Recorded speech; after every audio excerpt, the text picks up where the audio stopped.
¿Se ve perfectamente o...? Sí, sí, se Vale, ve. vale, pues ¿de dónde partimos ese plan, no? Pues este plan partió de la renovación de la Junta Directiva que ocurrió el 20 de abril de 2023, ¿no? En el que la propia Junta Directiva está formada por 23 personas y hay 10 vocalías temáticas y una de las vocalías temáticas es participación comunitaria, ¿no? Y una de esas encomiendas que tiene esa vocalía es realizar este plan de participación comunitaria, ¿no? Si nos vamos a nuestro estatuto de nuestra propia asociación, ¿no? En el artículo 5, ¿no? Que habla sobre los fines de la asociación, en los puntos 6 y 7 nos describen, ¿no? Pues que hay que elaborar estrategias propias y apoyar las emanadas de administraciones públicas, sociedades científicas, asociaciones de autoayuda, ¿no? Y luego también el punto 7 habla de desarrollar proyectos que promuevan la participación de los sectores sociales donde actúa la enfermera familiar comunitaria, promoviendo líneas de trabajo conjuntas con asociaciones de ayuda mutua, asociaciones vecinales, grupos de padres, madres y otros colectivos, ¿no? Entonces, este plan de participación comunitaria se enmarca en estos puntos del artículo 5 de lo que describen los fines de la asociación, ¿no? En el mes de abril contactamos con 17 asociaciones, federaciones de Andalucía, ¿no? Y bueno, pues se le envió una carta y bueno, pues le comentamos que queríamos contar con ellas, ¿no? Y empezar a trabajar de una forma conjunta, ¿no? Tras esa carta, ¿no? Hemos recibido 9 respuestas, ¿no? De diferentes asociaciones y una de ellas es la asociación ELA de Andalucía, ¿no? En el que, bueno, pues ya mantuvimos en el mes de junio una reunión y, bueno, pues ese encuentro de esa reunión del mes de junio, pues partió y estableciendo diferentes líneas de trabajo y una de ellas era empezar haciendo este webinar, ¿no? Para que las propias enfermeras que están asociadas a SANES, pues también conozcan, ¿no? La realidad del paciente que tiene ELA, ¿no? También, aparte de ese plan de participación comunitaria de SANES, también va a ser que nuestra página web, que se está renovando, va a tener una parte que se va a llamar Ciudadanía, ¿no? Que está actualmente en construcción. Ya la página web está toda elaborada, ¿no? Y falta este espacio de ciudadanía, ¿no? Que se está totalmente elaborando, ¿no? En el que vamos a tener diferentes partes, ¿no? Una de ellas noticias, ¿no? En el que vamos a transmitir las noticias que nos manden las diferentes asociaciones en las que trabajamos con ellas en red. Vamos a tener también un apartado a SANES Responde en el que cualquier persona puede consultar sus dudas acerca de cuidado, de enfermería, ¿no? También va a tener una parte de una guía de cuidado en el que vamos a ir colgando diferentes cuidados para abordar diferentes problemáticas que puedan aparecer, ¿no? Vamos a tener también una parte que va a ser enlace web fiable y de interés, porque realmente cuando nos conectamos a Internet y buscamos en un buscador cualquier cosa, a veces nos puede llevar a una página web que realmente pues, no está avalada por el conocimiento científico y entonces queremos ayudar a la ciudadanía, a las asociaciones, a que tengan enlaces seguros cuando ellos quieran buscar sobre una temática, ¿no? Y por último, un apartado de guía informativa, infografía, ¿no? Que bueno, nuestra asociación estamos haciendo continuamente infografías y materiales y van a publicarse ahí, van a ser materiales dirigidos a ciudadanía, porque también realizamos nuestra producción científica, casi todos nuestros materiales van dirigidos principalmente a profesionales, pero vamos a empezar a abrir a materiales dirigidos a ciudadanía, ¿no? Y bueno, ¿cuáles son la hoja de ruta de este plan de participación comunitaria? Es un plan que es totalmente vivo, que va cambiando, que se pueden ir sumando diferentes asociaciones, en el que se van a ir realizando diferentes actividades. Y lo que queremos es empezar a trabajar con intervenciones comunitarias que nos podamos contagiar de ese trabajo comunitario, ¿no? Tenemos que ver que las asociaciones de pacientes son nuestras aliadas, ¿no? Realmente, donde no llega el sistema sanitario, donde no llegan los profesionales, están ellos como asociación y realmente hacen una gran labor, ¿no? De apoyo mutuo, el apoyo entre iguales, de gente que está pasando por la misma situación y se pueden ayudar.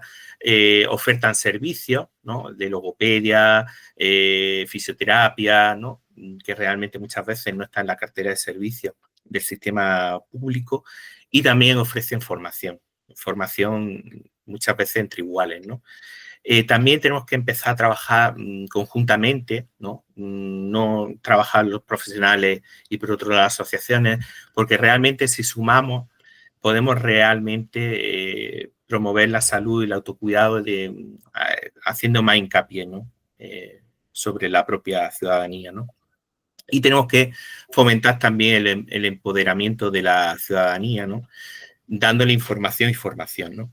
Porque todos sabemos lo que es un paciente experto, ¿no? Es un paciente informado y formado que sabe gestionar su enfermedad y, bueno, pues a través vamos a crear, como he comentado anteriormente, pues diferentes infografías, guías, cápsulas de salud, vídeos, webinars y páginas web, bueno, pues que realmente le pueda dar esa información a través de todos esos formatos, ¿no?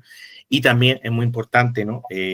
Por los diferentes contactos que hemos tenido con las diferentes asociaciones de pacientes, ¿no? Pues muchas veces desconocen la figura de la enfermera familiar y comunitaria y, bueno, la verdad que muchas veces le podemos ayudar y podemos resolver miles de cosas, ¿no? Y que por desconocimiento pues no acceden y no se les resuelve a lo mejor esos problemas, ¿no? Y bueno, pues tenemos que visibilizar nuestro trabajo y verdaderamente conociendo las personas en qué podemos ayudarle, le podemos ayudar mucho más, ¿no? Y bueno, pues daros las gracias, ¿no? Y bueno, pues ya pasar al webinar, ¿no? Un poco explicar, ¿no? Cuál es el por qué se hace este webinar, ¿no? Un poco que está enmarcado dentro de ese plan de participación comunitaria, ¿no? Y de trabajar conjuntamente con las asociaciones de pacientes, ¿no? Y bueno, pues hoy tenemos a la Asociación Andaluza de ELA, ¿no? Y bueno, pues una asociación que nació en el año 2015, perdón, 2005, ¿no? Y bueno, por lo que trata de trabajar por mejorar la calidad de vida de los pacientes que tienen ELA, ¿no? Y bueno, pues nosotros también queremos trabajar para mejorar la salud y el bienestar de nuestros pacientes que tengan ELA, ¿no? Bueno, pues ya empezamos el webinar, ¿no? El primer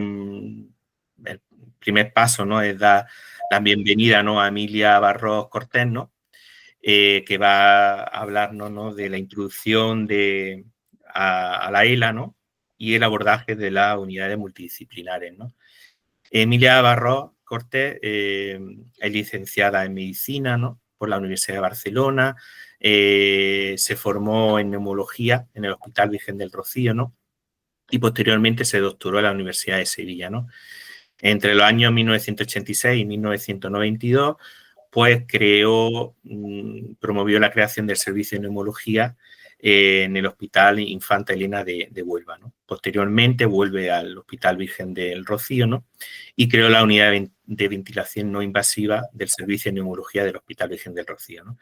Y desde el 2005, pues trabaja activamente con los pacientes neuromusculares, ¿no? Especialmente los pacientes con ELA, y promovió la creación de una unidad multidisciplinar de esclerosis lateral amiotrófica, ¿no? Y bueno, ella es jefa de servicio de neumología y directora de la unidad médico-quirúrgica de enfermedades respiratorias en el Hospital Virgen del Rocío entre los años 2005 y 2019, ¿no? Y pues, en ese transcurso de tiempo, pues tuvo 2 años en el que asumió la dirección médica del Hospital Virgen del Rocío, entre el 2012 y 2013, ¿no? Y bueno, pues ella también colabora con la Asociación ELA Andalucía como asesora científica, ¿no? Y bueno, pues darle paso a Emilia para que nos hable sobre esa introducción al abordaje de la ELA y de cómo se aborda esa unidad de multidisciplinares. Muy bien. Bueno, pues muchas gracias. Voy a compartir la pantalla. Gracias, José Raúl, por tu presentación. A ver.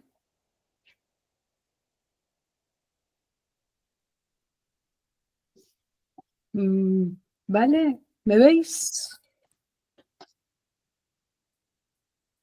Falta que la pongas en forma de presentación, Emilia. Ahora, perfecto. Vale. Muy bien.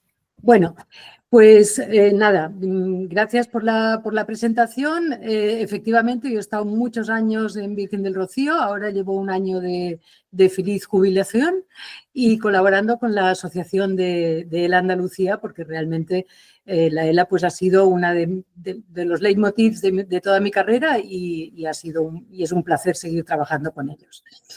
Entonces, bueno, agradezco muchísimo el estar aquí hoy.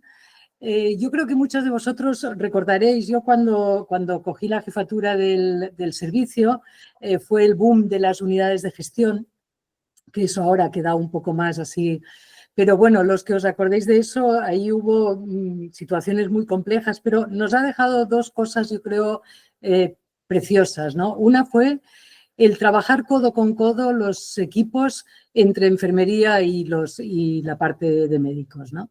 O sea, mis mejores años fueron trabajando así, absolutamente con una gran complicidad con el equipo de enfermería del servicio de neumología. Y la otra cosa fue la enfermería de enlace. La gestión de casos creo que es de las cosas más útiles y más importantes que han beneficiado al paciente y que espero que dure muchos años y se siga potenciando, no disminuyendo. Bien, pues enfermedades neuromusculares, sobre todo en lo que a mí respecta, las que tienen un mayor compromiso en la supervivencia porque van afectando en algún momento al sistema respiratorio, pues hay muchísimas, ¿no? O sea, la ELA es una enfermedad rara, como tantas otras, pero las podríamos clasificar pues, en las que no son progresivas o muy lentamente progresivas, secuelas de la polio, etcétera. Las que son progresivas, pero a lo largo de años, o que evolucionan en brotes, como todos conocéis, la distrofia de Duchenne, la miastenia, etcétera. Y luego está la esclerosis lateral amiotrófica. Es la única enfermedad neuromuscular realmente de muy rápida progresión y con una serie de características que la convierten en una enfermedad distinta. Por eso estamos hoy aquí, porque es una enfermedad especial, podríamos decir.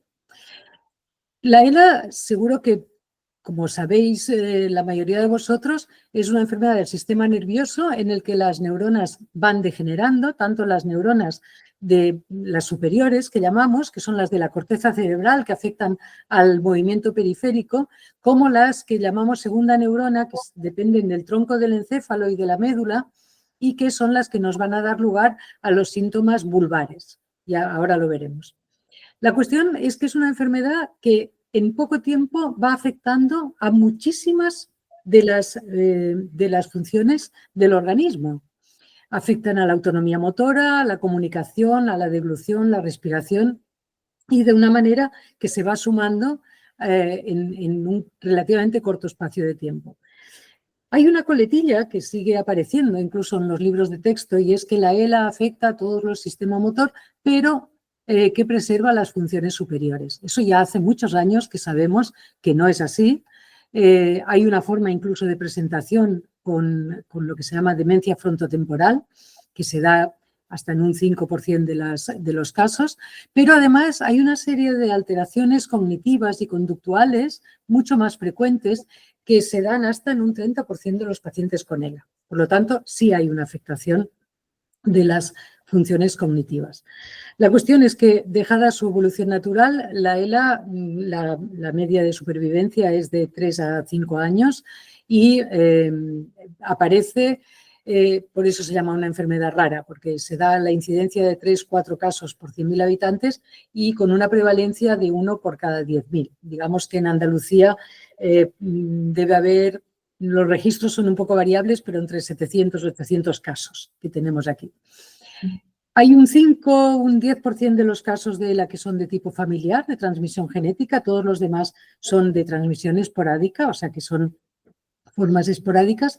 Y la edad de presentación más frecuente está entre los 50 y 60 años. Pero hay ELAs de todas las edades. Tenemos edades de inicio, incluso hay alguna descrito pocos en niños, pero entre los 20 y los 80, 90 años puede aparecer a cualquier edad. Como hemos dicho, la inmensa mayoría, la evolución es muy rápida, entre 3 y 5 años, y hay un porcentaje relativamente pequeño, siempre se habla de Stephen Hawking, ¿no? Pero que tiene una evolución bastante más lenta.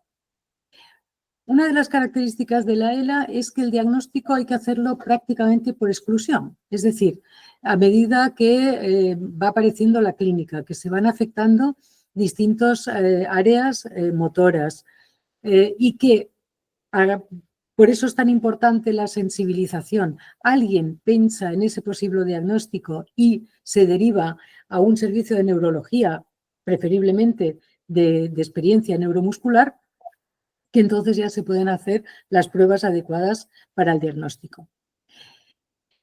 ¿Por qué se tarda tanto en diagnosticar la ELA? La forma de inicio, como hemos visto por la cantidad de grupos neuronales distintos que se pueden afectar, puede empezar de muchas formas distintas. Puede empezar por una dificultad en el habla, puede empezar por una dificultad en el movimiento de la mano o de un pie caído. Eso hace que la mayoría de los pacientes hacen un auténtico periplo por distintos médicos, otorrinos, traumatólogos, algunos les operan las cervicales, etcétera. O sea, hasta que alguien dice, efectivamente, esto podría ser una ELA.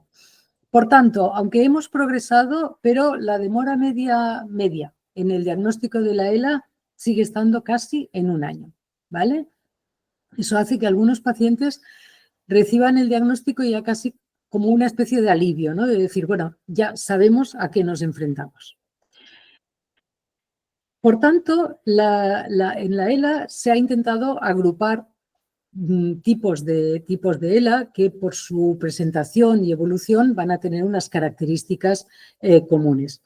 Hay bastantes tipos, pero nos vamos a centrar esencialmente en las dos que más conocemos, que son la forma medular, que es la periférica clásica, ahora la veremos, aparece más casi en un 60-70% de los casos, y luego la forma vulvar, que aparece en un 20% de los casos y que se presenta inicialmente con dificultad para hablar, dificultad para tragar, ¿vale? Estas dos formas condicionan una evolución y, por tanto, una forma de tratamiento que nos tenemos que acercar a ellos de formas muy distintas. La forma vulvar se presenta inicialmente con dificultad para hablar, por lo tanto, desde el inicio hay una gran dificultad para comunicarse. Se afectan toda la musculatura de cara y boca, garganta, por lo tanto, sabéis que la disfagia en la ELA inicial es para los líquidos, mucho más tarde para los sólidos, pero por tanto tienen dificultad para beber, no se alimentan adecuadamente, no se hidratan adecuadamente y hay un síntoma que no se conoce, o sea, que no se le da a veces la importancia que tiene, que es la sialorrea. Al no poder tragar, no es porque produzcan más saliva, sino que no la pueden tragar y entonces continuamente están eliminando cantidades muy importantes de saliva. Eso para estos pacientes es un hándicap en su calidad de vida muy grande, porque a nivel social eso les da un gran impedimento cuando son pacientes que, sin embargo, pueden caminar y moverse hasta fases muy tardías de la enfermedad. Por esta afectación de esta musculatura, tampoco es casi imposible hacerles pruebas respiratorias adecuadas porque no pueden colaborar adecuadamente, no pueden soplar adecuadamente. Se afecta de forma muy precoz la tos, tienen mal manejo de secreciones, lo cual provoca infecciones respiratorias importantes. Y en estos pacientes es en general mucho más precoz la necesidad de realizar una gastrostomía para poder alimentarlos y hidratarlos.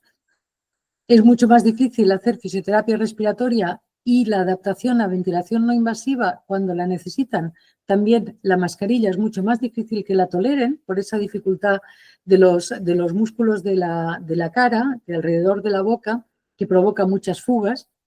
Y todo esto con la dificultad para comunicarse hace que en estos pacientes, que generalmente son de edad algo más avanzada, la toma de decisiones se hace más complicada. Tenemos que tener en cuenta, y la comunicación, luego Patricia también lo tocará, es esencial que recordemos siempre la importancia de la comunicación en estos pacientes, de potenciarla como podamos, porque si no realmente viven un auténtico calvario. La forma que se llama clásica, que es la medular o espinal, que es la que va afectando a las funciones motoras, el paciente tiene mucho más pronto una dificultad para poder andar, para poder manejar manos y, sin embargo, en general mantienen hasta fases más avanzadas de la enfermedad la capacidad para poder hablar y para poder comer, ¿vale? En estos pacientes, por tanto, la comunicación se mantiene, esto facilita la toma de decisiones a lo largo de la enfermedad. Es mucho más fácil con ellos realizar la fisioterapia respiratoria y la ventilación no invasiva cuando la requieren, ¿vale? Evidentemente, todos estos síntomas se van sumando en los pacientes, empiezan de una forma, pero todo lo demás va apareciendo y luego ya hemos dicho que puede aparecer, además, demencia o deterioros cognitivos o conductuales. Por tanto, ya vemos que la afectación de una cantidad muy distinta de funciones en estos pacientes requiere del concurso de muchos especialistas porque se afectan muchas funciones diferentes. Y además, ¿qué puntos tiene también diferenciales la ELA? Pues no tenemos ningún tratamiento curativo. Esto es un esquema muy complejo, pero que nos está diciendo la cantidad de posibles dianas de tratamiento que hay en la ELA. Ya sabemos muchísimas cosas realmente, pero también eso hace que sepamos que se afecta el mecanismo inflamatorio, el mecanismo oxidante, el mecanismo mitocondrial y por ahora seguimos teniendo como único fármaco habitual, ya van apareciendo algunos, pero el riluzole, que realmente el riluzole tiene 20 años ya y aumenta la supervivencia solo 2-3 meses. Por tanto, siempre decimos que la ELA en este momento no tiene cura, pero bueno, sí tiene tratamiento que va a ser en lo que nos debemos centrar. ¿Y qué factores han cambiado la calidad de vida, han mejorado mucho la calidad de vida y la supervivencia también bastante en estos pacientes? Pues uno, la aparición de todas las medidas de soporte ventilatorio, porque realmente cuando empieza la insuficiencia respiratoria en la ELA ya el pronóstico de supervivencia es muy bajo y lo que ha cambiado realmente su evolución, su calidad de vida, son la atención en unidades multidisciplinares. Los primeros trabajos que defendían ese modo de atención fueron pues, a finales de los 90, a principios de 2000 y afortunadamente han ido entrando con fuerza en todos nuestros centros hospitalarios y ahora pues ya son una realidad bastante extendida. Quizá no todavía, pero todo lo que querríamos, pero realmente ya es muy habitual. Esto sería el esquema de una unidad básica, o sea, la más nuclear de unidad multidisciplinar, que necesita un neurólogo, rehabilitación, salud mental, neumología, nutrición endocrino y fisioterapia. Siempre, y aquí veréis la constante, la enfermera gestora de casos es el eje principal que coordina las unidades multidisciplinares. No conozco, sinceramente, ninguna unidad o que se llame unidad multidisciplinar que funcione realmente si no tiene la coordinación y la implicación, el compromiso de la gestión de casos. Ahora lo veremos con más detalle. Por decir muy a grandes rasgos las funciones básicas, esenciales de cada uno de estos especialistas. Bueno, el neurólogo tiene el papel primordial en el proceso diagnóstico, evidentemente. A partir de que se da un diagnóstico siempre de gran probabilidad, porque la ELA siempre veréis probable ELA, posible ELA, porque al no tener un dato diagnóstico, ¿no? Como una célula cancerígena, no tenemos un marcador de seguridad, pues siempre hay alguna duda y sobre todo el paciente acostumbra a agarrarse muchísimo, ¿no? A esta posible duda. Pero bueno, una vez el diagnóstico de ELA es dado por el neurólogo, es esencial, muy importante, es un punto crítico en la evolución de la enfermedad, en cómo el paciente va a afrontar la enfermedad y sus familiares también, el modo en que se va a informar al paciente y cómo inmediatamente debe derivarse a una unidad multidisciplinar, siempre a través de la enfermera gestora de casos. En cuanto se diagnostica, se inicia riluzol en todos los pacientes y a lo largo de la evolución el neurólogo sí tendrá un papel importante en el consejo genético y en los ensayos clínicos. O sea, todos los fármacos que van saliendo es el neurólogo el que va poniendo en marcha qué pacientes pueden entrar, etcétera. Rehabilitación, lógicamente, su papel esencial es mantener el mayor grado de autonomía el mayor tiempo posible y evitar, tratar todas las complicaciones musculares y articulares que van apareciendo, además de aportar todo el material ortoprotésico que facilita muchísimo y mejora mucho la calidad de vida de los enfermos. Por parte de nutrición endocrino es esencial el consejo dietético. Desde que empieza la disfagia, en la ELA hay una enorme pérdida de masa muscular, hay un hipercatabolismo importante y si a eso le añadimos una mala alimentación, porque el paciente tarda mucho en comer, va cada vez empeorando la calidad de los alimentos, pues ahí es muy importante el consejo dietético, adaptar la alimentación, adaptar con espesantes la hidratación adecuada y plantear en el momento adecuado y no esperar en exceso la realización de una gastrostomía, la sonda a través del estómago para poder alimentar y hidratar al paciente. También por parte de nutrición, lo llevamos un poco todos, rehabilitación también, etcétera, el tratamiento de la sialorrea. Insisto en que hay que darle su valor porque a veces queda un poco en segundo plano y es muy importante tratar a los pacientes porque les molesta muchísimo. Por parte de neumología, bueno, pues nuestro papel es desde el inicio valorar muy bien cuál es la situación respiratoria, sobre todo pueden ser pacientes que han sido fumadores, que tengan otra patología, etcétera, y eso les va a empeorar mucho la evolución de la propia enfermedad. Valorar esto, iniciar muy precozmente la fisioterapia respiratoria. Es importante empezarla pronto para que el paciente lo aprenda cuando no está demasiado afectado y que la familia también se familiarice mucho y vaya progresivamente. Se empieza con las maniobras manuales, con el AMBU y progresivamente muchos de vosotros conoceréis el tosedor, que son las maniobras de tos mecánicas. Y luego, muy, muy importante, cuando hay que iniciar el soporte ventilatorio no invasivo, como muchas conocéis, con la BiPAP, con un respirador. Y ese es un punto muy importante en que a partir de que un paciente necesita ventilación no invasiva, ya debemos estar planteando qué planificación terapéutica. Hay que ir planteándole al paciente que la no invasiva es un tránsito, o sea que va a haber un momento en que ya lo va a necesitar todo el día y ya no va a ser suficiente.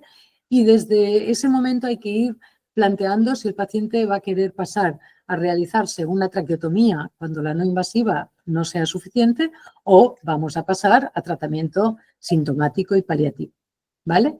A partir de este momento que se inicia la ventilación no invasiva, es deseable, no siempre lo conseguimos, pero cada vez más, que ya vaya conociendo a este paciente el equipo de domiciliaria paliativos que le corresponde. Porque ya es el momento en que hay que ir tomando las decisiones con el paciente y tratando muchos síntomas y muchas veces ya el traslado al hospital es mucho más difícil. En nuestro hospital, este es Virgen del Rocío, empezamos con la unidad multidisciplinar como equipo de profesionales en el 2005 o así, y realmente estábamos muy orgullosos porque decíamos, bueno, es un equipo multidisciplinar con cita única. Efectivamente era cita única porque se citaban todos el mismo día, pero el paciente tenía que hacer un periplo de consulta en consulta, de edificio en edificio, que era mortal. O sea que realmente para el paciente era casi una pesadilla, tantísimos especialistas y pruebas que tenía que hacerse, ¿no? Por tanto, ya desde hace años, nosotros no entendemos una unidad multidisciplinar si no es en régimen de cita única en un único espacio. Es decir, eso es lo que realmente favorece el equipo multidisciplinar y mejora la calidad de vida del paciente. La verdad es que nosotros hasta 2012 no conseguimos tener un espacio único. Este es el equipo inicial del equipo multidisciplinar y esta sería lo que para mí debe funcionar. El paciente está en una única consulta, se pueden ver 3, 4 pacientes a la vez y son los profesionales los que ven al paciente sin que el paciente se mueva de la consulta. Eso favorece además que antes de empezar las consultas todo el equipo se reúne, plantea qué pacientes se van a ver, cuáles son los problemas, etcétera, etcétera. Los equipos multidisciplinares, afortunadamente, ya hemos visto antes el equipo nuclear, pero han ido creciendo de una forma enorme. Entonces, ahora mismo en un equipo, en una unidad multidisciplinar, es importantísimo que estén todos los especialistas, pero además trabajo social, sobre todo, que es esencial su papel desde el inicio. Para mí, la entrada de Concha, nuestra trabajadora social del hospital, en el equipo, es muy importante porque la ELA es una enfermedad que afecta a toda la familia. La afectación socioeconómica de la ELA es enorme porque el paciente pierde el trabajo, pero es que los cuidadores muchas veces también tienen que dejar su trabajo, o sea, el cónyuge, la mujer, el marido, a veces los hijos. Por tanto, el papel de la trabajadora social es esencial. Y luego el papel de la gestora de casos. Insisto en que es el eje nuclear de la unidad multidisciplinar. Es la que hace el papel de coordinación sanitaria real con trabajo social, valora al paciente de forma integral desde el diagnóstico, coordina todas las citas con todos los especialistas, tanto las citas regladas como cuando hay una urgencia, cuando hay alguna necesidad puntual. Favorece y le prepara todo el tema de medicaciones hospitalarias, todo el tema de material ortoprotésico, o sea, todo lo que, bueno, eso evita una cantidad de viajes. O sea, el paciente realmente tiene un único teléfono que es el que le da paso a todas, incluso a citas para otras cosas. Vamos, tenemos acuerdos con dermatólogos. En la ELA hay muchas lesiones dermatológicas, a veces muy molestas por la inmovilización, etcétera. Y luego la gestora de casos tiene un papel también muy, muy, muy importante en todo el tema de planificación terapéutica y voluntades anticipadas, junto con los del equipo de la unidad. Por tanto, la gestión de casos es vital también para la planificación de la atención en domicilio, la coordinación con primaria y toda la atención domiciliaria. Esto para mí siempre ha sido esencial. O sea, el paciente en las unidades multidisciplinares, en general la cita, si no hay novedades o según la evolución, pero la media es cada 3 meses que se ve. Para mí siempre la sensación de decir, bueno, la ELA es 24 horas al día, o sea que las noches son larguísimas. Para mí la sensación de que el paciente entre visita y visita necesita un apoyo, una red muy, muy importante. Y eso lo vamos consiguiendo con el teléfono de la gestión de casos y con una gran coordinación con los equipos de primaria y con la enfermería comunitaria. Por eso para mí el papel vuestro es importantísimo. La atención a los pacientes con ELA en unidades multidisciplinares, yo creo que ahora ya hemos conseguido que prácticamente en todas las provincias haya un hospital con alguna unidad multidisciplinar. Pero yo no me canso de repetir que en lo más cerca posible del domicilio siempre es posible formar un equipo multidisciplinar más nuclear. Hay un momento en que el paciente realmente lo que necesita es la atención de nutrición, de enfermería y de respiratorio, porque son su clínica principal y es lo que le va a dar las complicaciones. Por lo tanto, ese modo de aproximarse al paciente, y nosotros hemos visto, ¿verdad? Con Patricia hemos conocido equipos en centros de salud, en centros de especialidades, en hospitales comarcales, que se organizan en modo de atención multidisciplinar, en el sentido de darle a estos pacientes una atención mucho más personalizada y evitando múltiples visitas a urgencias, etcétera. Por lo tanto, la coordinación con el equipo de primaria y con medicina de familia en todo el proceso de ELA es esencial. El proceso de enfermería en la ELA, repito, es imprescindible y sobre todo el objetivo es identificar todas las ayudas que va necesitando el paciente y su familia. Realmente la enfermería comunitaria es la que está cerca del domicilio del paciente y que conoce bien su entorno familiar. Y eso es un valor añadido enorme, pero es muy importante que se conozca el proceso, los síntomas, el tratamiento más frecuente. Los puntos clave de la enfermería comunitaria es trabajar en el afrontamiento, esto tanto al inicio de la enfermedad como el paciente va sufriendo déficits de forma muy rápida, por lo tanto le cuesta mucho cuando se acostumbra que ya casi no puede andar, se encuentra que ya no puede utilizar la mano derecha que usaba para poder al menos mantenerse comunicado con el móvil. Es decir, que son muchos déficits que se van sumando de forma muy rápida.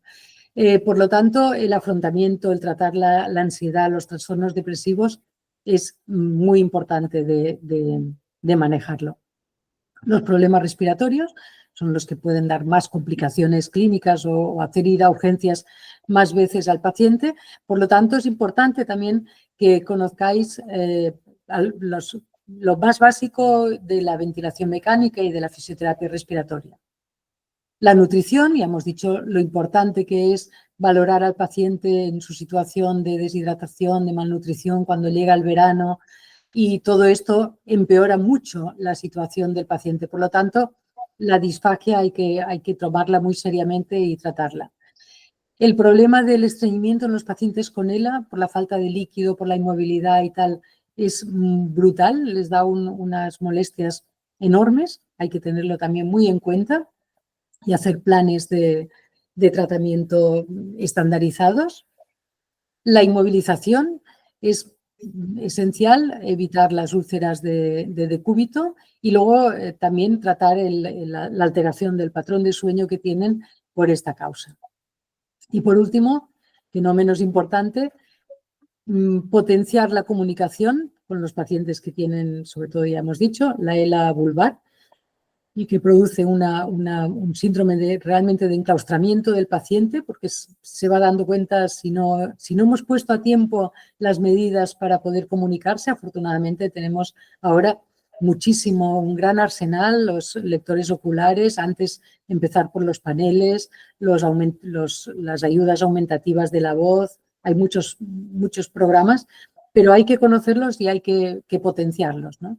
Y eso, sobre todo en la franja de edad de personas más mayores que no han estado no están habituadas al tema digital, pues a veces es más difícil. Y luego, sobre todo, aunque lo dejemos en último lugar, pero lo podríamos poner el primero, lo de cuidar al cuidador. Llegan a niveles de agotamiento y de soledad realmente terribles, ¿no? Bien. Ya hemos visto que los equipos multidisciplinares han ido creciendo con más coordinación con la asociación de pacientes, etcétera, pero no podemos olvidar que ya en las fases más avanzadas todo el tema de las terapias previas van quedando más aparcadas, el paciente cada vez es más difícil su traslado y ahí es donde toma realmente importancia toda la hospitalización domiciliaria, la coordinación con primaria y los equipos de cuidados paliativos. Sabéis bien que los equipos de paliativos no llegan a todos sitios, el código postal importa para eso y a veces pues llegan pero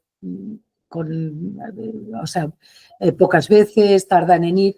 Por lo tanto, la coordinación con primaria, que siempre estáis ahí, es esencial y con la gestión de casos del hospital que haga de coordinación si en un momento dado hace falta ayuda por parte de la unidad o tiene que acudir a urgencias, los cambios de cánula en los pacientes traqueotomizados, etcétera. Podríamos hablar de muchísimos temas, ¿no?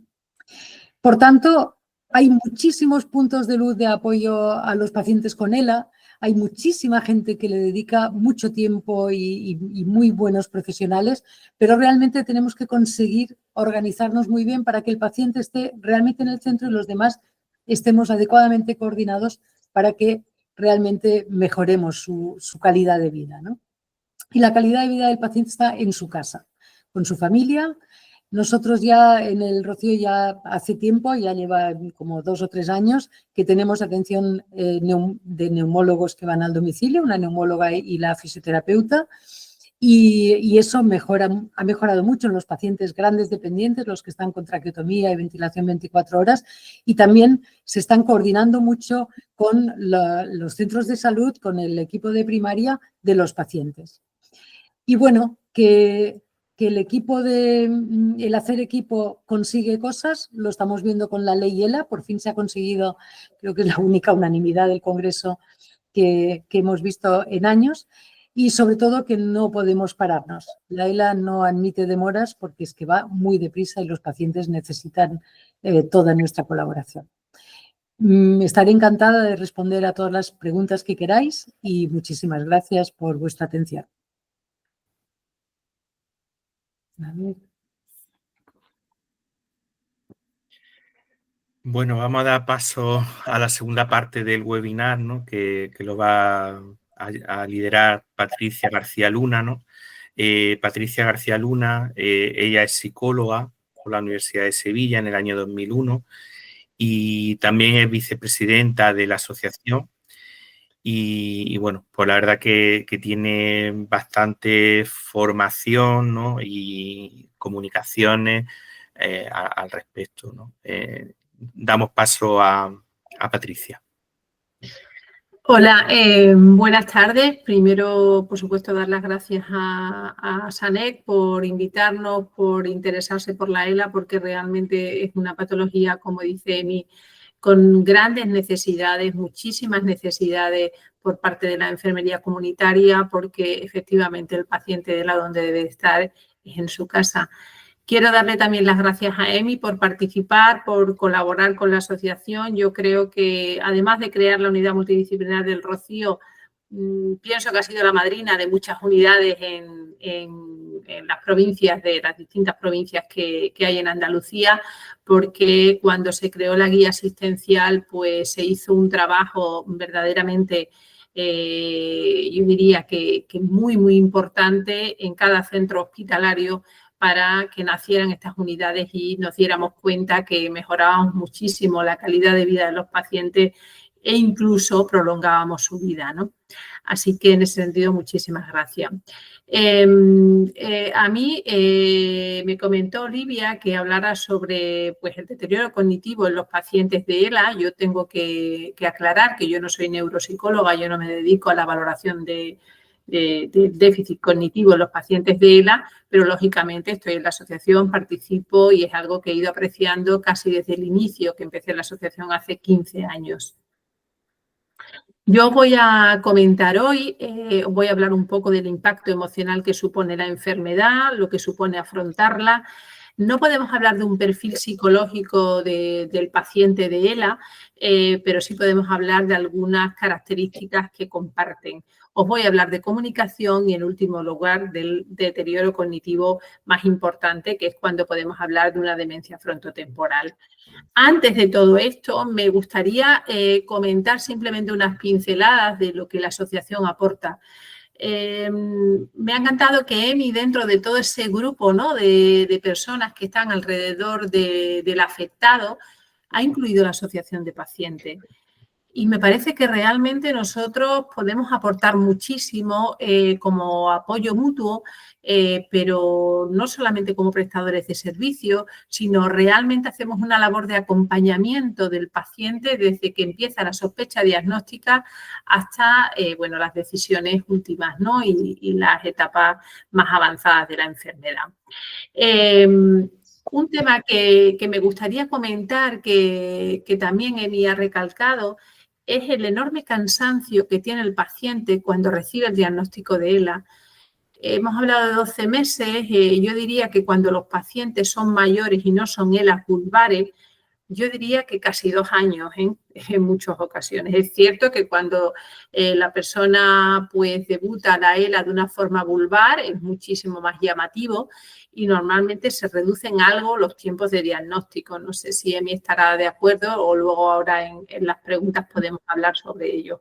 Pero realmente la persona llega bastante cansada cuando recibe ya el diagnóstico de ELA, pero sí es cierto que por lo menos ya sabe lo que tiene y sobre todo algo que es un tremendo consuelo es cuando le dicen que va a tener un equipo médico de diferentes profesionales y un equipo, bueno, pues evidentemente también de enfermería que se va a dedicar a cuidarlo y acompañarlo en todas las necesidades que va a tener.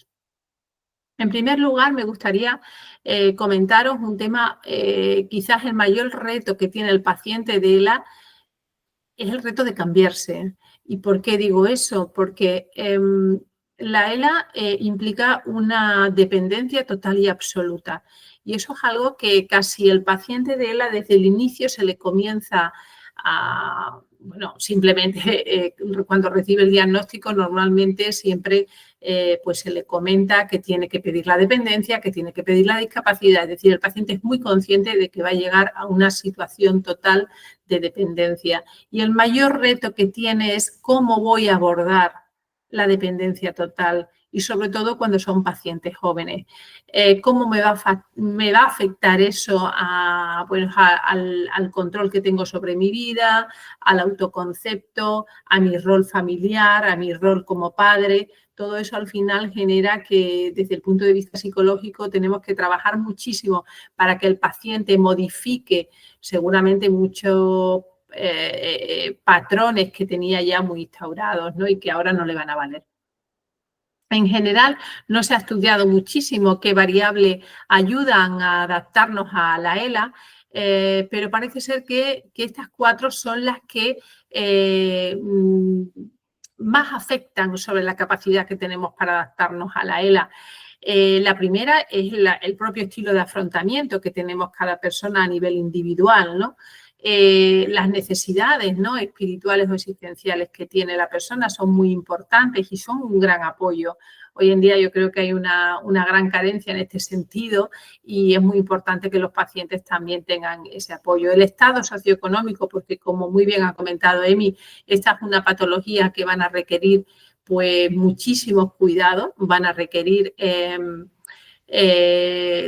muchísima atención y eso va a suponer un coste económico importante. Así que yo me atrevería a decir que un paciente de la que tenga una situación económica precaria realmente va a ser muy difícil que pueda adaptarse fácilmente a esta enfermedad. Y luego la relación paciente y cuidador. El cuidador en el paciente de ELA es vital en muchas patologías, pero en esta enfermedad es que realmente no se me ocurre otra enfermedad donde una persona pueda ser más vulnerable que en esta, ¿no? Por lo tanto, la relación que tenga con su cuidador va a ser determinante en la adaptación a la ELA. Si nos acordamos de pacientes que hemos tenido y vemos qué cuidador tiene al lado, pues seguramente nos damos cuenta que aquellos en donde desde el inicio vemos que, bueno, pues que no hay una buena sintonía, pues seguramente aquello va a ser muy difícil de llevar. En general, las fuentes de sufrimiento para los pacientes de ELA, el inicio es la percepción de ser una carga, ¿no?, para sí mismo y para los demás. Es quizás lo que más les preocupa, ¿no?, cómo le va a afectar a las personas que quieren, cómo va a modificar el estilo de vida. Ahí en la asociación trabajamos muchísimo para, sobre todo, aquellas personas que disponen de recursos económicos. Siempre les decimos que tener un buen cuidador externo dignifica, ¿no?, porque ayuda muchísimo a que, bueno, el resto de miembros de la familia puedan seguir su trabajo, sus estudios y el paciente psicológicamente va a estar muchísimo mejor cuando él siente que no limita la vida de las personas que le rodean. Las expectativas, ahí las fuentes de sufrimiento es que desgraciadamente hay muchísimos pacientes de ELA sometiéndose a tratamientos pues que evidentemente no son científicos y que tienen unas expectativas de curamiento. A día de hoy sigue así. El tercer fuente de sufrimiento son el manejo de los síntomas respiratorios y las dificultades de comunicación. El tema respiratorio sí siempre aparece como el aspecto que sienten más miedo y quizás algo que manifiestan en muchísimas ocasiones es su miedo a morir, digamos que por asfixia, es decir, que no se controle bien esos síntomas respiratorios y, por supuesto, las dificultades de comunicación. Creo que casi todos los pacientes siempre establecen su límite digamos que en lo que consideran calidad de vida cuando dicen, cuando yo ya no me pueda comunicar, para mí es el límite en el concepto de calidad de vida. Y bueno, y un cuarto aspecto que le genera mucho sufrimiento es pensar que los servicios son inadecuados. Aquí, efectivamente, cuando el paciente no dispone de una unidad multidisciplinar, cuando el paciente pues, no dispone pues, de unos profesionales que estén sensibilizados con su enfermedad o que no la conozcan, pues realmente a veces siente bastante desánimo.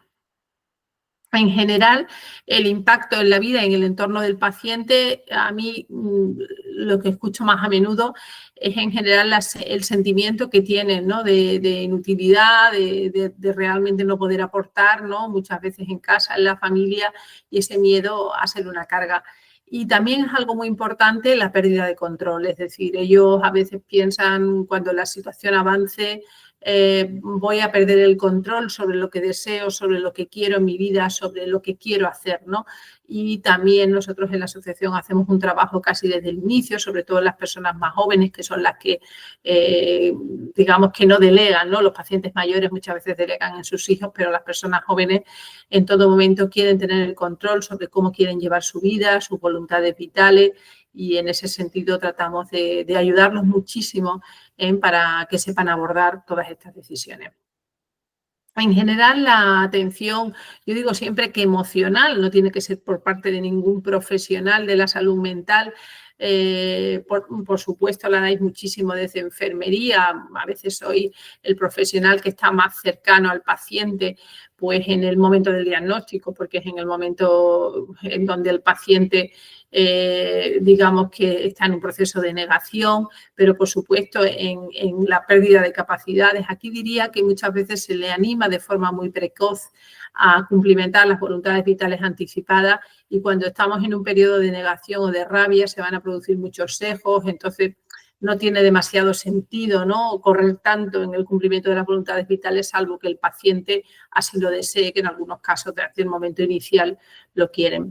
En la toma de decisiones terapéuticas, ellos quizás es de los temas que más me plantean, que necesitan conversar y sobre todo necesitan que nunca le hagan planteamientos pues dicotómicos de blanco-negro, ¿no? En las decisiones terapéuticas, pero en algunos casos como la traqueostomía no hay grises, ¿no? Bueno, en la toma de decisiones terapéuticas hay muchísimo sufrimiento y, por supuesto, al final de la vida. En este sentido, digo que es imposible que demos una atención personalizada y humanizada si no conocemos los valores de la persona.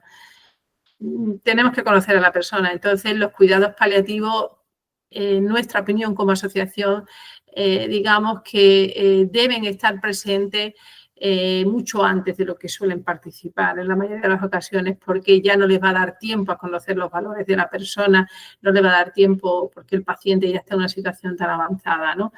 Entonces no podremos dar esa visión tan humana.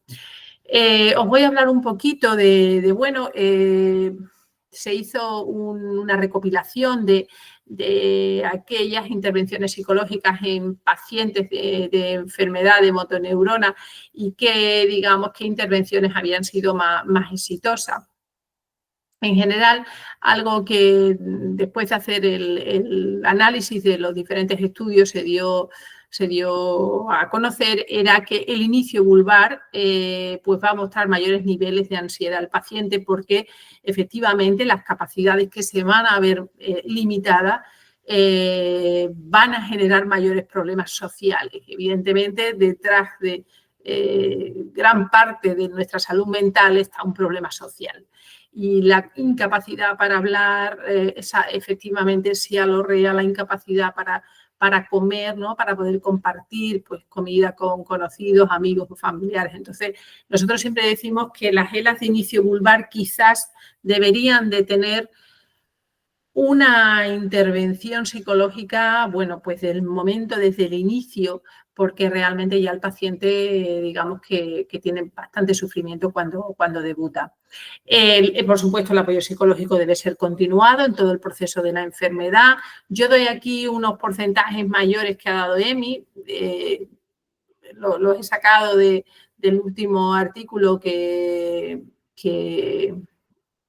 bueno, del último curso de la Fundación Iavante, de Carmen Paradas, y aparecía, bueno, que casi el 40 o el 50% de los pacientes se estima que experimenta alguna forma de deterioro cognitivo. Y digo alguna forma, no significa, digamos, que sea evidentemente grave, ¿no? Puede ser sutil, y que alrededor del 10 o el 15% puede cumplir los criterios para un diagnóstico de demencia frontotemporal. Dentro de las técnicas, digamos, o terapias posibles que se han usado para pacientes de ELA, quizá os llame la atención que, digamos, que la única que había o parecía que daba mayor nivel de satisfacción en los pacientes eran las técnicas de mindfulness y de autocompasión, quizás porque el paciente de ELA, por sus dificultades de movilidad, por sus dificultades de comunicación, muchas veces no puede participar, ¿no? en muchas intervenciones. Por lo tanto, iban bastante bien. Nosotros también como asociación, una vez al mes, hacemos un taller solamente de mindfulness para afectados de ELA, el último jueves de cada mes. Y, bueno, la verdad que creo que sirve de ayuda. Y, por último, decir que, bueno, que esas dificultades emocionales que presenta el paciente de ELA, a veces tenemos que descartar que se deba al ajuste psicológico del diagnóstico, y tenemos que empezar a explorar que puede haber deterioro cognitivo. Dentro de las necesidades que los pacientes de ELA, pues con una encuesta que se hizo a 1.500 pacientes de ELA, realmente fue inmensa, ¿no? Las necesidades que ellos detectaban en general era que la comunicación, el apoyo respiratorio y los cuidados paliativos debían mejorar. Por supuesto, ellos, como cualquier paciente, lo que quiere es la cura, pero dentro del realismo consideraban que esos 3 temas quizás debería de encontrar algún tipo de necesidad de mejora, porque realmente le generaban demasiado, digamos, que sufrimiento. Y otro tema interesante era que los cuidadores de ELA, de aquellos pacientes que tienen un deterioro cognitivo y conductual, pues tienen niveles más altos de carga y de ansiedad. Algunas personas consideran, a veces lo he escuchado, bueno, pues si el paciente de ELA, digamos que tiene deterioro cognitivo, pues quizás mejor porque no es consciente de su sufrimiento, pero el cuidador no lo percibe así. Bueno, este también ha sido una intervención por parte del equipo de Valencia que se ha hecho para ver cómo podemos tratar de reducir el sufrimiento en el paciente de ELA, y ellos pues lo hacen desde salud mental y también desde enfermería, pues tratan de, bueno, a través de diferentes sesiones, tratan de ayudar al paciente en el momento inicial de forma separada, cuidador y afectado. Luego hay sesiones de psicoeducación para la expresión emocional, un tema muy importante, y es que los pacientes con dificultades para expresar sus emociones van a mejorar su bienestar psicológico si son capaces de compartirlo. Por lo tanto, en estas sesiones de psicoeducación parece que eran muy satisfactorias. Un tema también muy interesante, porque se ha intentado en muchas ocasiones y desde diferentes vertientes, es crear grupos de ayuda mutua de pacientes de ELA. Y en nuestra opinión solamente son efectivos y solamente son, digamos, que producen bienestar cuando el paciente está en situación avanzada. Es decir, en la fase inicial, o por lo menos nosotros no hemos conseguido, o las asociaciones de pacientes en España no hemos conseguido ninguna, crear grupos de apoyo realmente que produzcan bienestar al paciente de ELA, porque la diversidad en la enfermedad en ese momento genera mucho sufrimiento. Sin embargo, la situación avanzada ya está bastante homogéneo. Bueno, va a haber también sesiones de conocimiento de del paciente que tiene sobre pues, algunos puntos terapéuticos y capacitar a los pacientes, ¿no? Lo que hablábamos de la mejora de la autoestima, cuando yo os hablaba al inicio, que el paciente tiene un gran reto que es aprender a ser dependiente, bueno, pues en Valencia parece que tratan de ayudar al paciente a qué tengo que modificar en mi vida para empezar a asumir ese nivel de dependencia. Bueno, la risa y el llanto es una cosa que bueno, es bastante común en los pacientes de ELA. Yo cuando empecé hace 15 años era algo que me llamaba muchísimo la atención, sobre todo la risa. Me parecía, ya no es que fueran risas inadecuadas, me parecía que no iba en sintonía con la situación emocional que tenía el paciente. Hoy en día ya se habla bastante más a menudo de la labilidad emocional en la ELA. Y la labilidad emocional, pues parece ser que puede estar hasta en un 50% de los pacientes de ELA pueden presentarlo y un tercio al inicio de la enfermedad, lo cual es algo que es bastante llamativo y son ese llanto y esa risa desproporcionada o incongruente con la situación emocional del paciente. Os voy a hablar, no sé cómo voy de tiempo, Olivia. Patricia, son y 38, ¿vamos bien? Vamos que bien, tenemos vale. hasta las 7. Vale, muy bien. Os voy a hablar de la comunicación del paciente de ELA. Todo este apoyo que dais desde enfermería al afectado y que me consta que también se lo dais a los cuidadores, pero en el afectado de ELA quizás el mayor reto que nos comentáis habitualmente es no me puedo comunicar con el paciente por diferentes motivos, en muchísimas ocasiones porque no conoce ningún sistema, porque no hay preparado cuando llego al domicilio ningún sistema de comunicación, ¿no? O porque el cuidador considera que él ya sabe lo que quiere y no dispone en casa de ningún panel comunicativo. Bueno, dignificar la vida del paciente es que el paciente tiene que tener un sistema de comunicación, aunque el cuidador diga que él sabe todo lo que quiere. Para mí es algo que es imposible tener, bueno, cualquiera de nosotros nos ponemos en la piel de no poder expresar qué deseo o qué quiero durante un día y el nivel de ansiedad se nos pondría por las nubes porque no hay nada más liberador que la expresión, ¿no?, emocional, pues ya sea lingüística o ya sea a través de la escritura, como cada uno pueda realizarlo. Entonces, en general, los obstáculos para los sistemas alternativos y aumentativos de la comunicación, primero hay que hacer una exploración, ¿no?, un poco del estado emocional del paciente y si hay alteraciones cognitivas, normalmente el paciente son frontales. ¿Por qué? Porque a veces vemos que se le proponen unos sistemas tecnológicos bastante complejos a un paciente que puede tener una alteración cognitiva y que por lo tanto no va a colaborar porque no va a ser capaz de tener la atención y la concentración que precisan estos sistemas para poder aprender. La exploración del conocimiento de su pronóstico. Yo en algún paciente que a veces he visto que no era colaborador para usar un sistema de comunicación en la intimidad, pues me ha dicho, bueno, Patricia, no sé, creo que me queda poco de vida, yo no creo que me queden meses, ¿no? Es un esfuerzo tremendo y yo no creo que merezca la pena. Bueno, a lo mejor está equivocado sobre su pronóstico.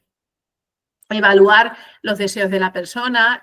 Nosotros siempre le preguntamos ¿para qué necesitas? Porque tener en cuenta que estos sistemas alternativos no solamente son para comunicación, también son para ocio. Es decir, para poder estar entretenidos, ver, consultar sus cuentas bancarias, hacer una labor administrativa que quieran ellos cumplimentar. Es decir, su conexión con el mundo, ¿no? Entonces es importante explorar qué necesitas o qué deseas. ¿Y qué le restringe en el entorno? Yo aquí diría que el sensibilizar al cuidador.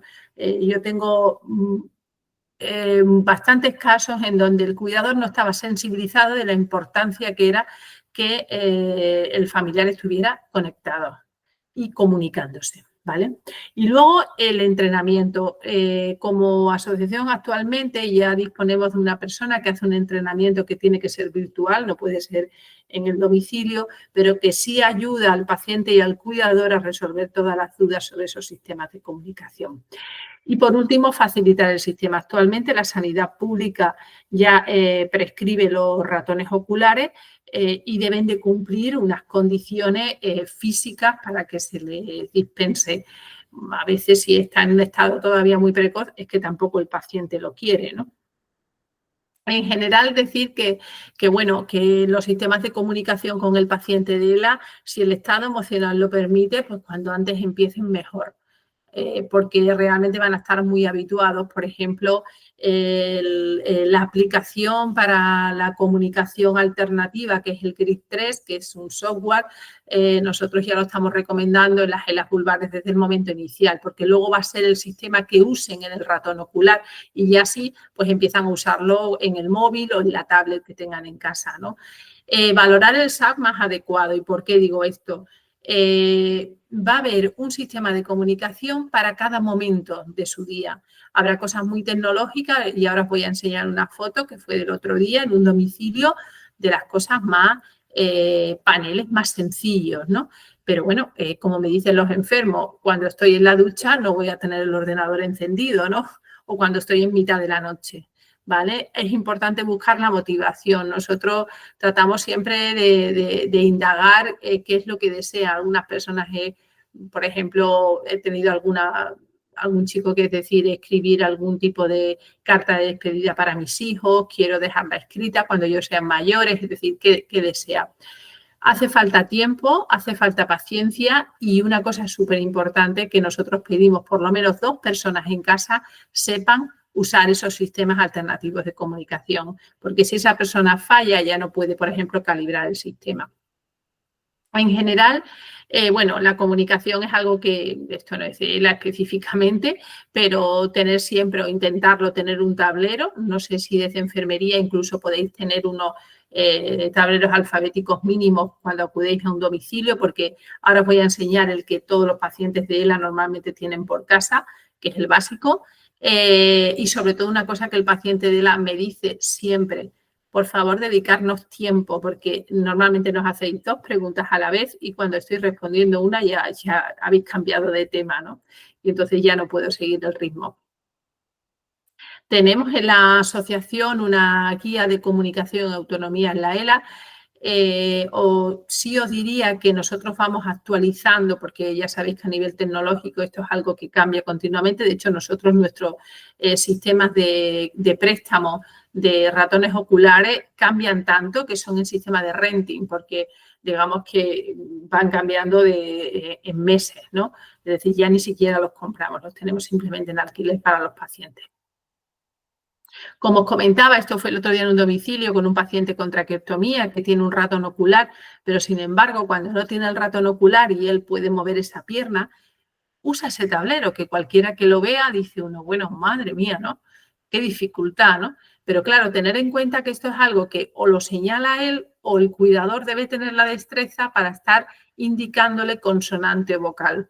Entonces, bueno, él lo hace así y digamos que él dice que cuando no tiene el ratón, pues lo hace a través del alfabeto. También existe otro sistema, en mi opinión, más sencillo, pero quería que lo vierais todo. Y este es el ratón ocular, el dispositivo de Toby, que ya pues se podía comunicar a través de él. También tener en cuenta otro aspecto que nosotros desde la asociación potenciamos muchísimo, que es la domótica de bajo coste para casa, ¿no? Tengo pacientes de ELA que, por ejemplo, me dicen, me angustia muchísimo no poder encender la luz cuando tengo miedo. Y bueno, gracias a eso y a tener algo que es muy sencillo, como es la bombilla que se tiene a través de Alexa, pues ellos pueden encender la luz, apagarla o manejar el televisor o el aire acondicionado, todo lo que pueda ser por Bluetooth. Yo no era muy consciente de eso, pero es cierto, ¿no? Cuando llega la tarde, a veces el cuidador está en otra parte de la casa y estás a oscuras y tienen esa sensación de miedo. Las entidades que trabajan en comunicación aumentativa, estas son las que, digamos, que hay mayor referencia y os animaría porque hacen verdaderamente bastantes cursos, sobre todo Quinera, hace continuamente cursos online en donde podéis participar, son gratuitos y dan muchísima información. Bueno, ya voy a pasar a lo que es la ELA, la demencia frontotemporal. En general, comentaros que cuando se hace un diagnóstico de demencia frontotemporal, casi siempre es anterior a la ELA. Antes empieza la DFT que la ELA, o en los casos que son desde luego más llamativos, para que eso también lo tengáis presente. Y cuando va a ser posterior, siempre va a ser más difícil que se dé el diagnóstico porque el paciente, por el deterioro físico y la incapacidad para hablar, va a ser más complicado evaluarla. Bueno, en general, la DFT, tener en cuenta que de forma muy, muy sutil, decir que al menos de estos tres, digamos que al menos 3 de los siguientes síntomas cognitivos o conductuales tienen que estar de forma persistentes o recurrentes, esa desinhibición conductual, la apatía o inercia, pérdida de empatía, conductas perseverantes. Decimos, muchísimos cuidadores hablan de la rigidez mental, que son incapaces de hacerle entender pues, que tienen que levantarse o que tienen que hacer alguna actividad. En general, las disfunciones en la función ejecutiva que se presentan en el paciente de ELA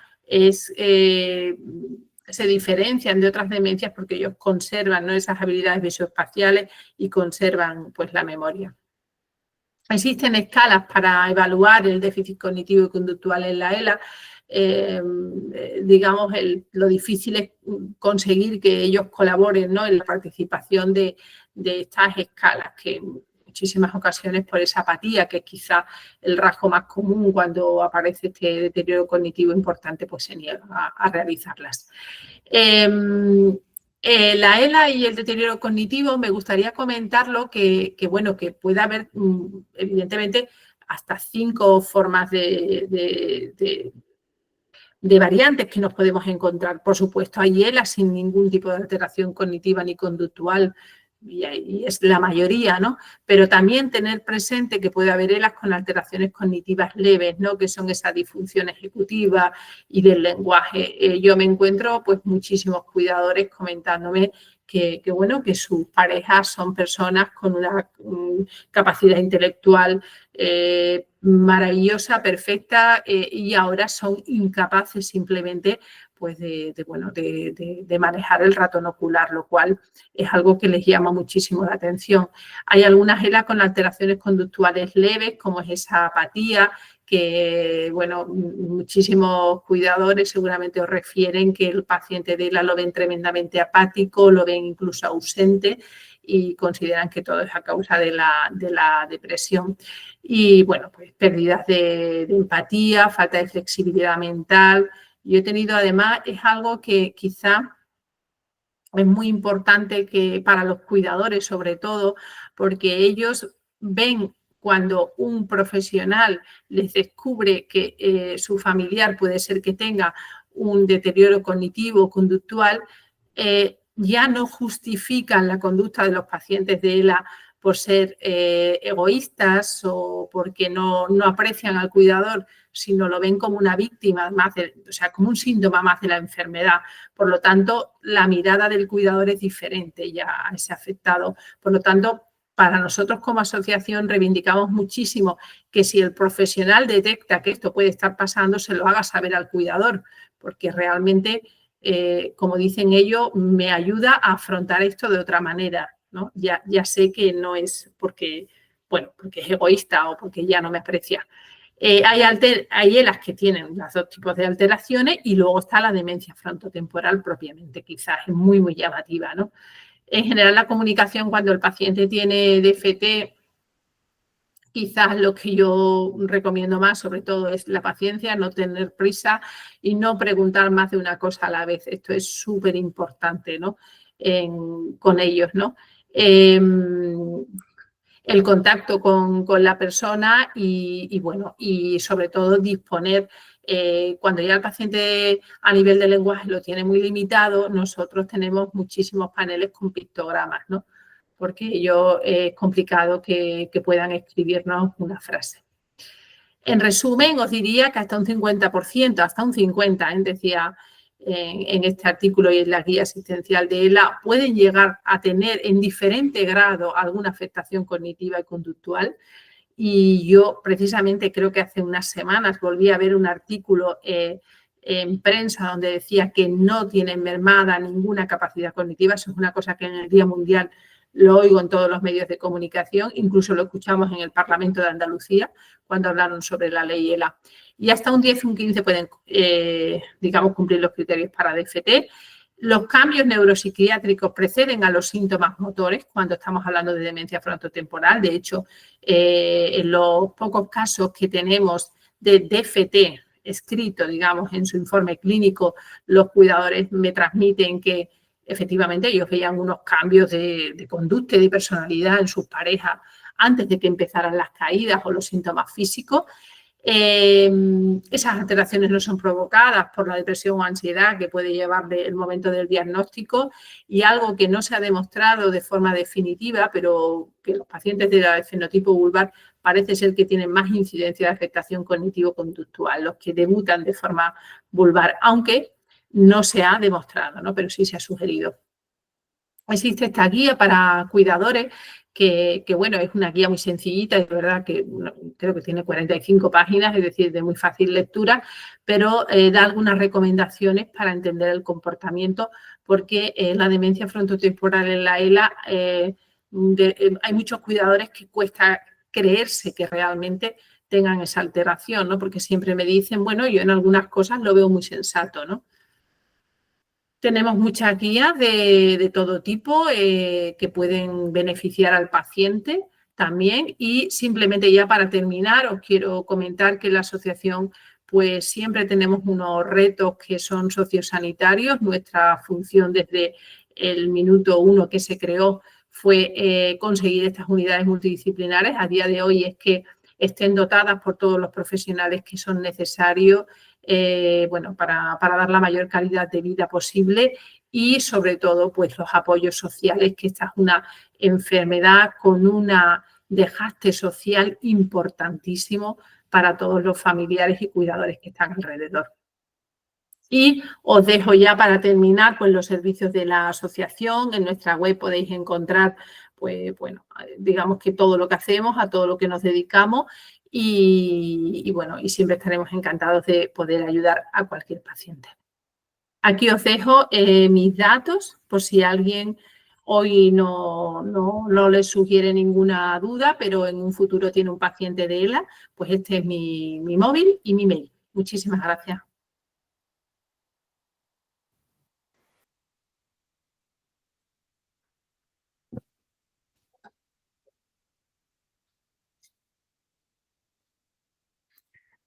Pues vamos a dar paso a las preguntas que tengáis los asistentes.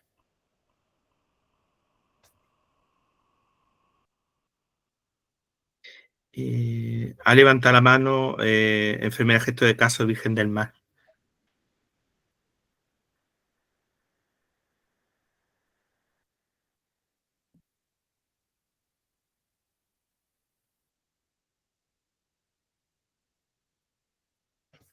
Creo que está silenciada, ¿no? Sí, no se escucha. No, puede hablar, si quiere puede hablar, puede activar su micrófono y puede hablar.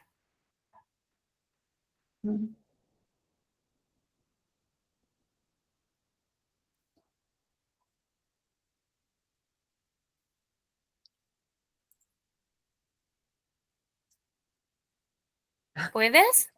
¿Puedes hablar? No sé si es que...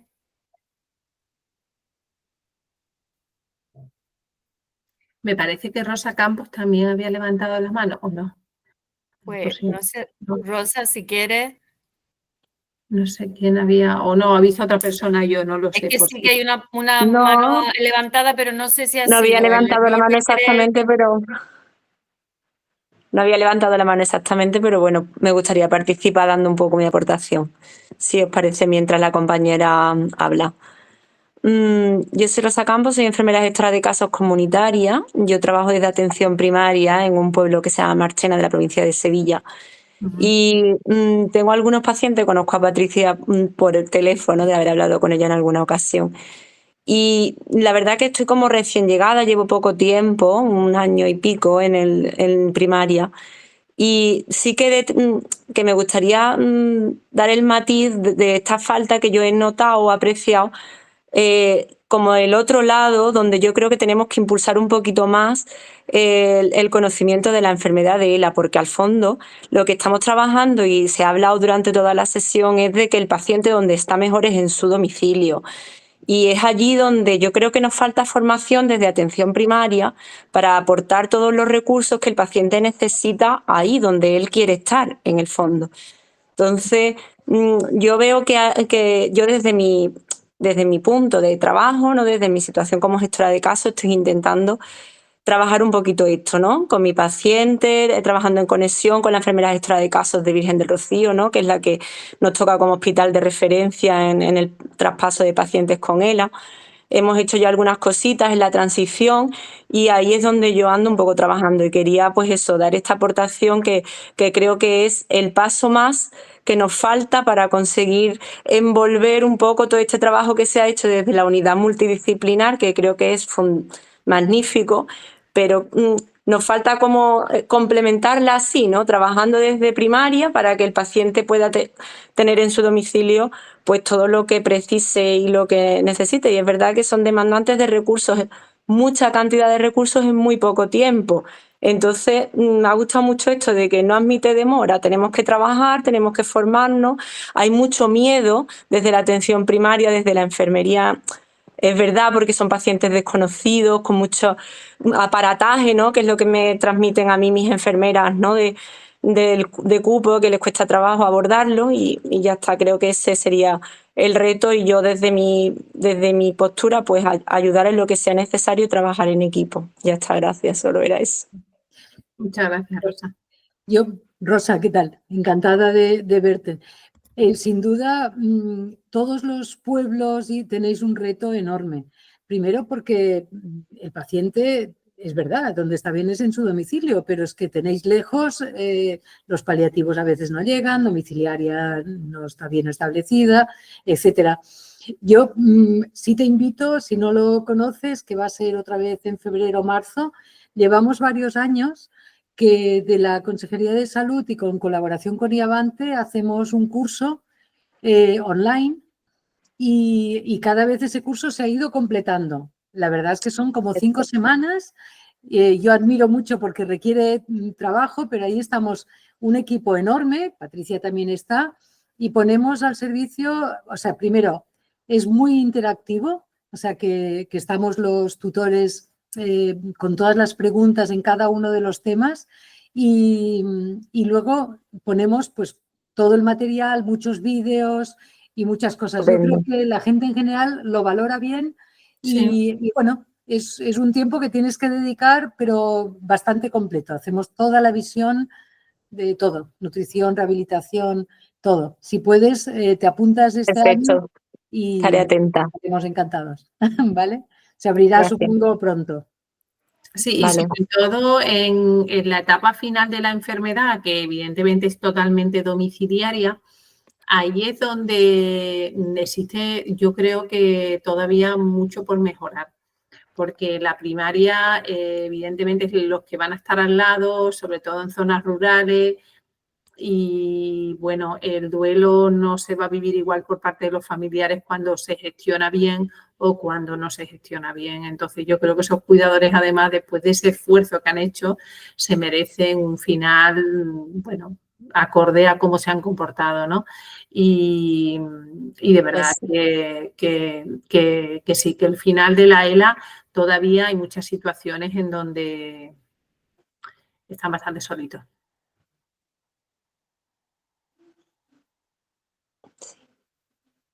Tenemos también la mano levantada de Raquel Molina. Hola, buenas tardes a todos. Mira, yo quería comentar también un poco en relación con la gestora de casos de la zona básica del Rincón de la Universidad, pertenece al distrito Málaga. Nosotros tenemos en el hospital regional también tenemos una unidad multidisciplinar, donde los pacientes también son atendidos por distintos especialistas. Pero sí que es cierto que esto parece que está bastante coordinado dentro del ámbito hospitalario. Hay una gestora de casos que de verdad que coordina totalmente lo que es el circuito ELA, las necesidades de los pacientes y luego se pone en contacto con nosotros, con los primeros gestores de casos de primaria. Pero que es cierto que yo veo que la entrada de estos pacientes en paliativo es un poco tardía, o por lo menos cuando a nosotros nos llega. Y hecho en falta el que en algunas ocasiones seamos invitados a alguna de las sesiones para poder participar y conocer a todo el equipo. Porque claro, nosotros lo vemos desde la parte de la primaria, lo vemos desde la parte del domicilio. Y en muchas ocasiones, cierto, lo comentaba Rosa, que hay compañeros que no conocen los materiales que tenemos, los dispositivos, y eso dificulta mucho en muchas ocasiones la atención, el miedo que tienen los profesionales. Ya he visto que también disponéis de sesiones a través de Avante y supongo que de otras asociaciones o de otro organismo. Entonces, yo mi intención, o sea, lo que yo quiero expresar es que se comunique un poquito más con el equipo de atención primaria, que no nos llegue tardío, que nos llegue un poquito antes con el que nosotros podamos trabajar también en ese paciente. Que en muchas ocasiones, cierto, por lo menos los que yo he tenido, me han llegado ya en situaciones un poquito avanzadas. ¿Vale? Y ya está. Muchas gracias por las exposiciones, me han parecido bastante adecuadas y nada, buenas tardes. Bueno, Raquel, yo sin duda, bueno, yo lo que quiero decir es que la gestora de casos de Virgen del Mar está levantando la mano, pero no sé si es que no activa el micrófono, pero bueno. Yo, Raquel, sin duda, vamos, ahora mientras estaba en la unidad, en el hospital, el problema es el día a día que se nos come a todos, si te das cuenta, porque contactar con primaria es de las cosas más rentables para el paciente, o sea que dedicar ese tiempo. Yo cuando he hablado con vosotros, con los médicos de familia, de un paciente así, es que se aclaran muchas cosas, se tranquiliza mucho, ¿no? Aquello de mal de muchos, o sea, compartir eso, y muchas veces los que estáis en primaria pensáis que hay algo que no sabéis resolver y cuando habláis con nosotros y os decimos es que no sé cómo resolverlo, pues dices, bueno, vale, pues ya veremos qué inventamos, ¿no? Pero que esas cosas, el compartirlo es importantísimo, pero es verdad que el día a día es muy difícil y la verdad es que es una pena, pero si cada vez tenemos más canales posibles y tenemos que utilizarlos. Y vosotros utilizad ese teléfono, yo creo que eso, Pilar, las gestoras dan respuesta, pero tenemos que utilizarlos, sin duda.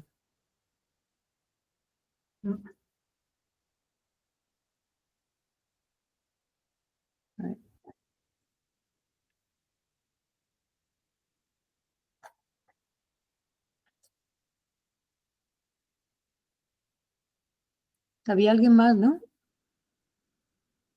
Sí, la gestora de casos, ¿no? De Virgen del Mar, pero no abre el micrófono.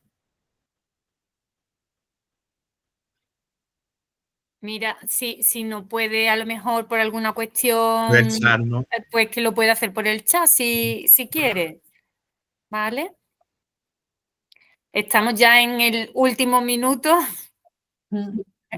Prácticamente hemos sobrepasado un poco el horario, pero bueno, nos lo está permitiendo.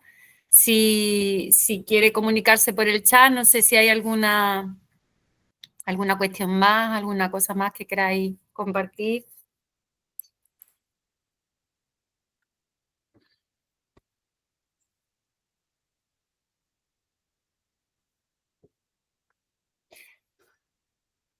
Bueno, pues si no hay ninguna duda más y parece que la compañera del Virgen del Mar no tendrá mucha facilidad para poder hacerlo, invitamos a que cualquier otra duda nos la podéis hacer llegar a través de los correos correspondientes. Patricia había dejado también su mail y su teléfono de contacto y nosotros, por supuesto, desde ASANET, tanto Raúl como desde la vocalía de formación, mantenemos nuestros correos electrónicos con los que tenéis contacto. Cualquier duda que pueda emerger relacionada con este tema, pues por supuesto que la vamos a intentar canalizar y responder en la medida de las posibilidades y nuestra intención es pues seguir colaborando y trabajando en este sentido porque efectivamente lo que decíamos al inicio son retos que actualmente tenemos, que debemos de ir mejorando y cualificándonos cada vez más y que pues aliviar el sufrimiento es tan fácil muchas veces o tan importante como ponernos de acuerdo e intentar trabajar conjuntamente, con lo cual es la línea que queremos potenciar. Agradeceros muchísimo a Emilia y a Patricia que estáis aquí, Raúl, por supuestísimo, seguir trabajando en esa línea, y a todos los participantes, pues emociona ver que hay personas implicadas y con ganas de seguir trabajando y mejorando su día a día. Con lo cual, pues nada, agradecer vuestra presencia y nada, animaros a seguir. Bueno, muchísimas gracias y lo dicho, la Asociación de Pacientes está pues para cualquier duda, consulta o simplemente compartir una experiencia de un paciente. Aquí nos tenéis, ¿vale? Muchísimas gracias a todos. Muchas gracias.